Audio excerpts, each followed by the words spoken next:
Hi, 5th grade. This is Monday, April the 6th, and this is your social studies work today. In fact, this is going to be in lieu of a social studies test.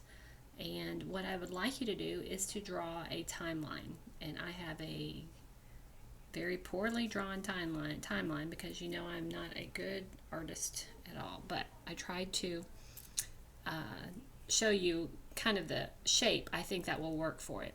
I titled it Chapter 10, Tensions Grow. Tensions are growing in the colonies, and this is eventually going to lead to the War for Independence. And there are several things that our book talked about. Starting in we're in Chapter 10, and starting on page 134, talked about the French and Indian War. And here are the years for the French and Indian War. And then you would write French and Indian War in just a sentence or two about that, and you know what happened. Britain won. What did they get when they won? Just explaining a little bit about how all this is going to lead to the War for Independence.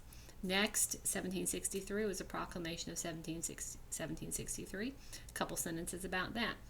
And then after that, what was that? Then we have the Quartering Act. I didn't label all of these, but I did put the years for you.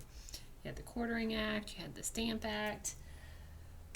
What came next? 1767 was another act that was passed by Parliament, but it's very obscure in our book. You have to look for it. 1770, things started heating up a little bit. Look in your book and see what happened in 1770. Committee of Correspondence was formed in 1772. Tell me a little bit about that. The Tea Act passed by Parliament in 1773. Also 1773, Boston Tea Party. And that last thing, there was another act after the Boston Tea Party. What was the result of that? Those intolerable acts.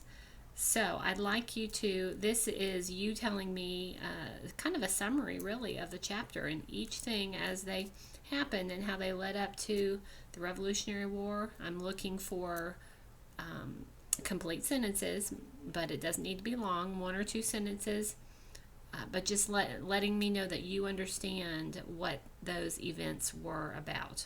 Okay? And hope you enjoy this type of assignment instead of a test, and I would just submit it. Either draw it yourself like I did. If you need to make a bigger one, put 2 pieces of paper together and take a picture of the whole thing. That probably would be a good idea.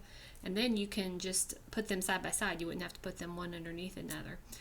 I also went into Google Draw and I tried to draw a little sample.